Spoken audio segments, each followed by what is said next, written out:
So friends, here I am at the Honda showroom here in Hyderabad, and I'm here to test ride the CBR 650F. And well, I'll let you know how I find this motorbike.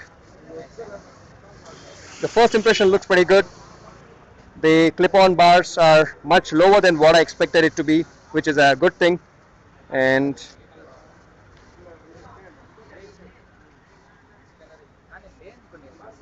overall, she's way more appealing than what a sport tourer would be in general. So let's go and ride.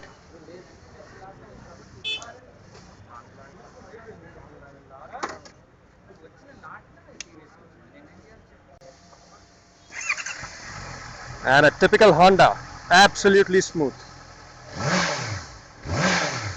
Throttle is just so responsive. Okay, let's go.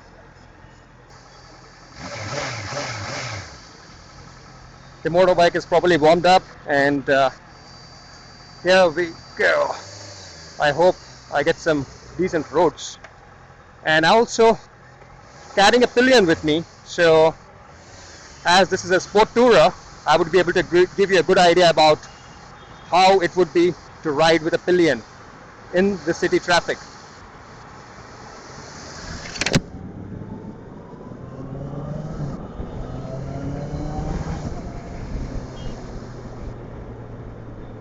Looks like I'm getting a decent road.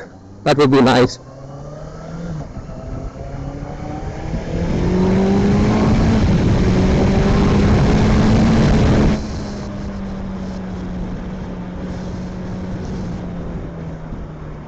Well, this motorbike has ABS and it's 650cc inline 4, and I do have experience on the CBR 600RR. The brakes have amazing bite, absolutely amazing bite.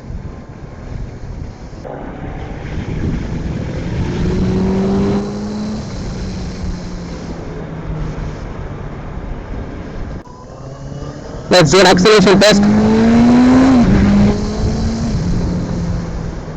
Very decent. I mean, for me.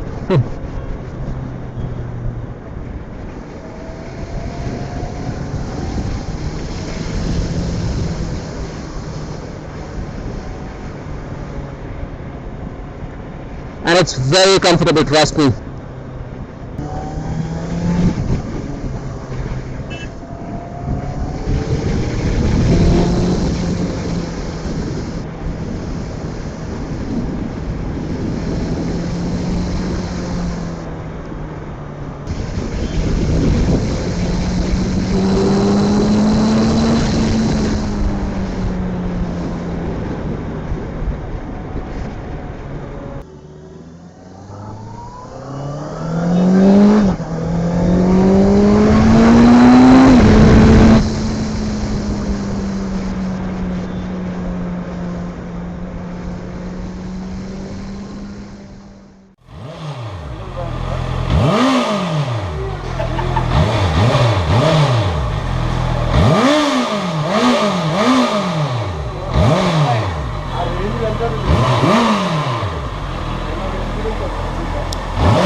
So friends, I'm back from the test ride of the CBR 650F here in Hyderabad, and let me give you a short review about this motorbike. Well, everyone has been saying that the motorbike is overpriced. Well, I don't agree with anyone. This motorbike costs 8,21,000 in Hyderabad, and I believe it's perfectly priced. Well, do not forget it's Honda, and Honda engineering is probably one of the best in the world. I mean, so are the Yamaha, Suzuki, and Kawasaki. However, Hondas probably make the smoothest engines that I have known. I have good enough experience on the CBR 600RR, and also I have a Honda Civic, so I understand Honda engines. So I don't have any problem with the price. 8,21,000. You're getting a sport tourer. Check out the quality of the motorbike, the fairing, everything, the ABS, the brakes. They are simply spot on, and the motorbike is so usable. You can ride this motorbike on long rides, cross country tours, and you can even ride this motorbike in city traffic. I was riding with a pillion in kind of bad traffic. I had no problem. So, well, the long seat instead of a two-piece seat is a better thing. It gives you more comfort.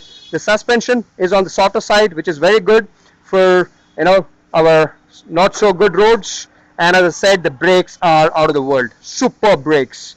And well, if I really have to find something and say that I don't like so much about this motorbike, one is it does not have a temperature gauge, I believe. I do not find it anywhere. Where is the temperature gauge of the coolant? I don't find it. That is very important for me because you need to know how the engine is behaving if the cooling is happening well. That is not there. And also the gearbox, it is smooth, it is nice. However, I like to do clutchless upshifts. And unfortunately, I somehow feel that when I'm doing the clutchless upshifts, she's not as smooth as my R1 or the Jigsaw 1000. And she looks nice from the front, a composed look. And trust me, when I was riding this motorbike, I was feeling like I was riding the CBR 250R. I mean, she's so easy to handle. I think she is probably about 210 kilograms all up weight. That is, I mean, with fuel, with oil, that is a wet weight. But you know what? I would recommend this motorbike to anyone who wants a fair touring motorbike and also has daily using capabilities. So that's it from my side. If you have any questions, do let me know. Bye bye.